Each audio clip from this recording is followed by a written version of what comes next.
Guys, magandang araw. So ngayon mga kababayan, nandito kami sa aming farm sa Batchawan, Subic, Zambales.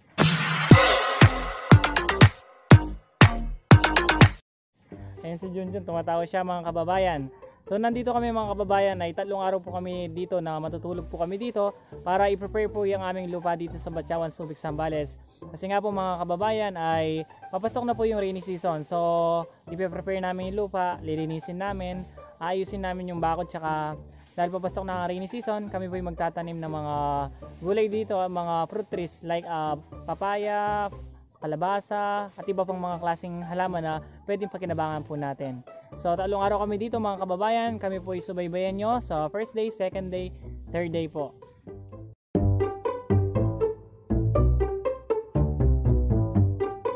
So ayan mga kababayan, yung aming first day dito ay inumpisahan po nila Papa ang paglilinis po ng mga puno ng saging namin para mas maayos tignan at malinis po. At yung mga dahon-dahon yung kinolek nila, itinambak po nila sa santabi para po yan ay hindi namin yan susunugin mga kababayan, kasi alam naman natin na bawal po magsunog dahil nakakasira po ng ating ozone layer. So inimbak nila yan sama-sama yung sapwa ng saging, dahon ng saging, para pag parating na ang rainy season ay magkakaroon sila ng kwat, yung po ay mushroom. So yan po ang aming day 1. Kung napapansin nyo mga kababayan ay luminis po yung aming mga sagingan. So yan po sila. Hanggang doon po mga kababayan yan, patuloy pa rin po silang naglilinis ng mga saging. At kung napapansin nyo mga kababayan, napakatahimik dito, kundi huni lang ng mga kuliglig po kung naririnig nyo sila. So ayan po yung aming mga saging. So nasa taas po tayo ng area ng aming farm dito. At meron pa po kaming mga saging dun sa ibaba po ng aming farm, kasi yung lupa namin dito hindi siya pantay-pantay, pa-slope siya kasi nasa taas po tayo ng bundok. Kaya tinawag po siyang Batchawan. Yung sa Kapampangan po ay Batchawan, sa Tagalog ay Tanawan po yun. So nasa taas tayo. Pag nandito kayo dun sa walang part na gaanong puno mga kababayan ay matatanaw natin yung Bataan, Subic, Zambales at buong Pampanga po. And then makikita rin natin dito yung dagat po ng Bataan.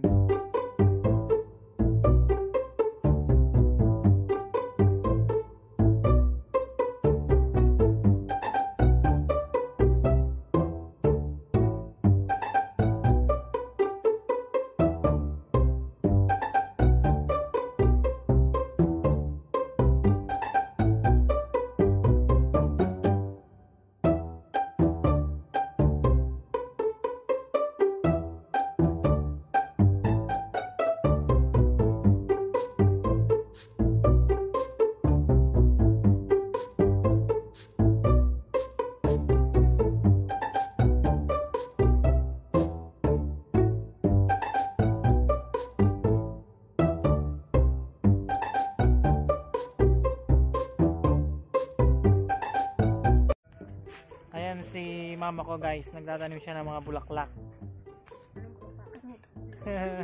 Ano daw mga bulaklak sabi ni PJ. Yan. Nagtatanim kami ng margarita, or tinatawag siyang little sunflower, kasi papasok na po yung tag-ulan.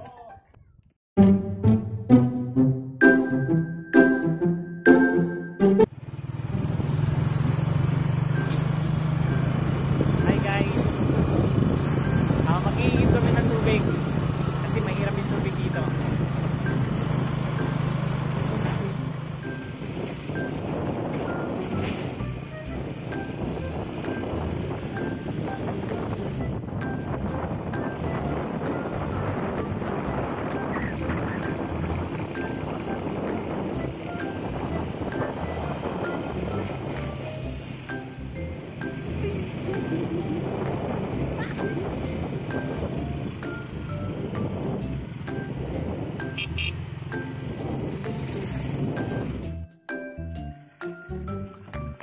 So yun yung igiban dito guys, by purok siya.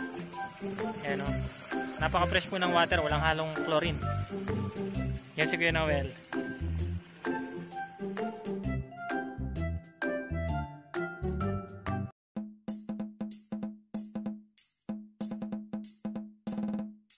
Kasama ko si PJ. Mag-ihaw kami ng manok. Expert po yan.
Guys, bababa kami sa bangin sa Tirya. Ayan. So kasama ko sila PJ tsaka sila Emmanuel. Ayan sila. So papakita namin sa inyo yung bababaan namin bangin. So tara, silipin muna natin yung bangin po na bababain namin. So doon po kami naglalaro ng mga bata kami sa Tirya. So wait lang, akit po kami. So nasa main road po kami ng Batyaon, Subic, Zambales. Sitio Sampaloc po. So yan, packet kami dun sa titignan namin yung bababaan namin bangin guys. Saan yung overview dito? PJ, kainin eh. Yan guys, wait lang. Malakas yung hangin guys. So yan sila. So yan guys, kung nakikita nyo, dyan kami bababa. Sa bangin po ng Tirya. Yan guys. Kung nakikita nyo, pupunta kami ng Sapa or yung maliit na ilog po. So tara.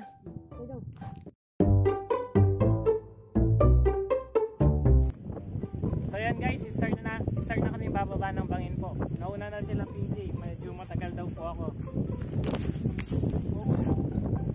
Mamaya guys, ipapatayin ko na yung video kasi delikado, baka mahulog yung cellphone. Saka yung daan kasi medyo makitid, kabilaan po bangin. So yung pahapyaw na po bababa namin, matitake ko pa po ng video. So yun guys, bababa kami. Kung nakikita nyo sila PG, nandun na sila sa ilalim po.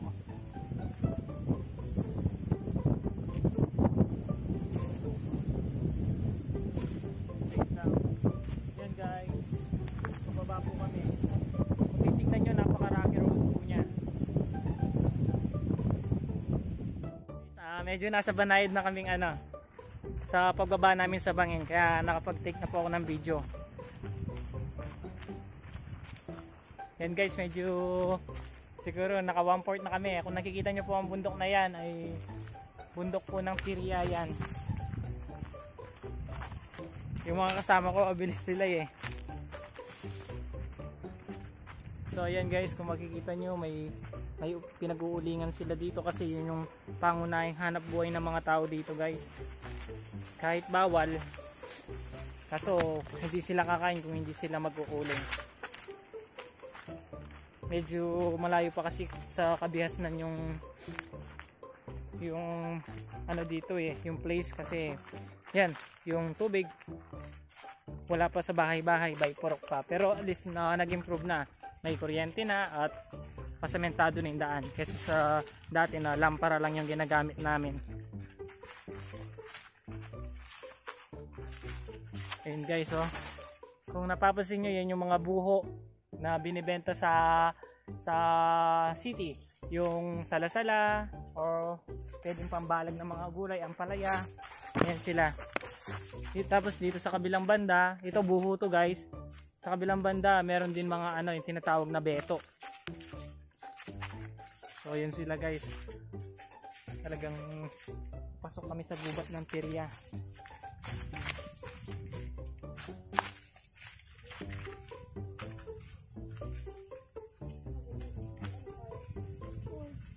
Jay nang kami da kalabungan ring mangga nga rin eh. Oh, yan po yung puno ng mangga mga kababayan.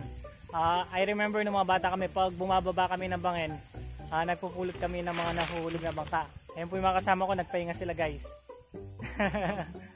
Napagod.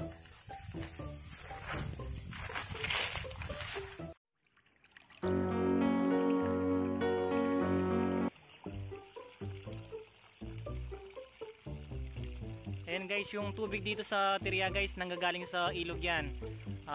Napakalaking blessings kasi walang nawasa talaga sa lugar ng Tirya kasi yung kung nakikita nyo yung guys, yung sa taas na bundok na yon, doon kami nanggaling kanina. So yung tubig dito galing siya sa ilog. Pinandidilig nila ng mais, gulay. At kung nakikita nyo guys, meron silang ano dito, maliliit na sakahan. Farm nila, nagtatanim sila ng mais dito, ampalaya. Ayan guys. Tapos naglaban na rin sila. Pumunta tayo dun sa ilog na maliit na tinatawag nilang sapa guys. Tapos may bahay-bahay sila dito guys. Dito sila naglalaba para hindi mainit.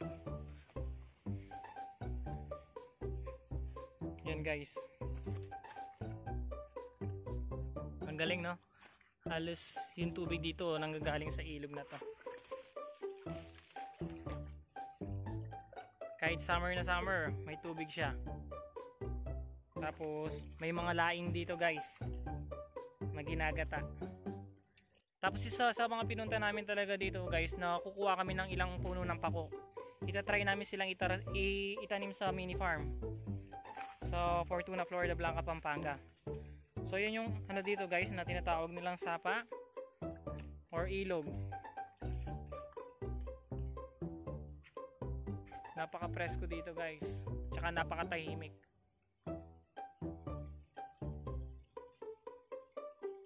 Yan.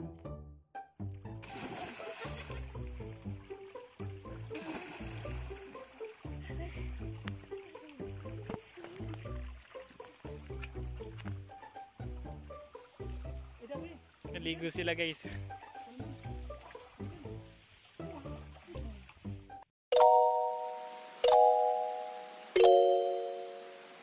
Magandang araw muli sa inyo. So ngayon third day na namin dito sa farm namin sa Batyawas, Subic, Zambales.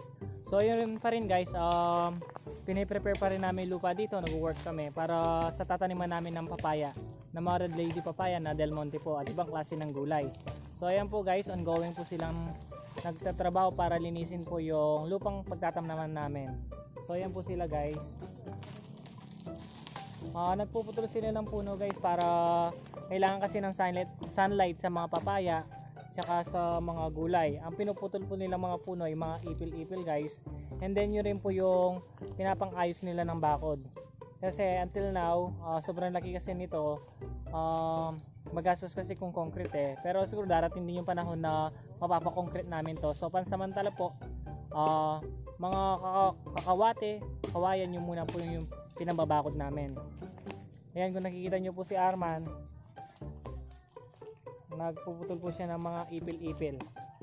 And then dito naman banda, yung mga kasama ko pong bumaba sa bangin ng tirya. Ayan si PJ. Dito siya nakikita.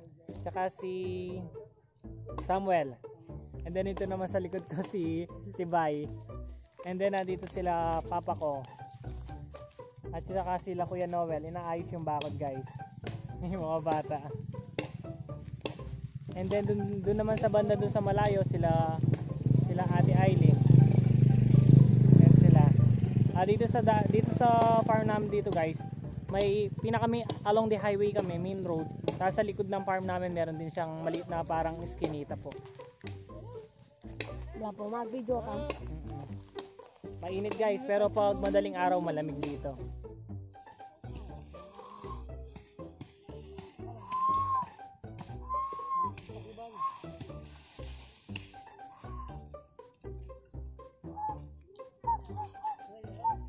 Nasa dulo ako ngayon ng aming farm dito sa Batyawan. Meron din mga puno ng mga buko dito. Saka mga sampalok, avocado. Marami guys, halo-halo yung tanim dito eh. Tapos dito sa katabing farm namin guys, naayos na nila yung lupa nila. Malaki to guys yung sa katabing farm namin. 8 hectares yung sa kanila.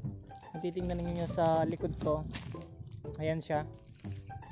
Sobrang linis niya na. Tapos dun sa malayo kung nakikita nyo, yun dun, overlook niya ng Pampanga po, tsaka ng Bataan. Tapos sa kabila dito naman, dagat po ng Bataan.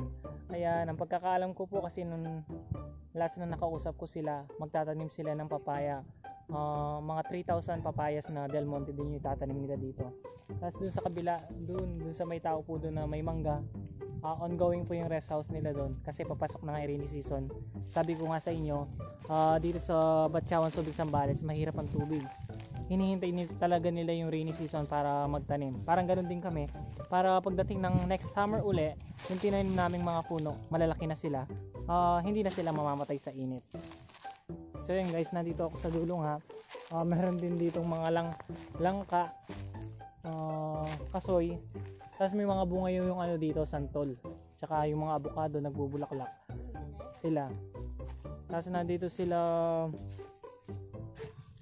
PJ, nangunguha sila ng mga sibuyas na bulaklak po. Tapos maghihingi din ako sa katabi naming bahay dito. Ito kasi hindi na sa amin to, may mga bahay-bahay eh. Yung hanggang nakabakod lang po. Meron silang kakaibang rosas, maghihingi ako. Parang red white yung kulay niya.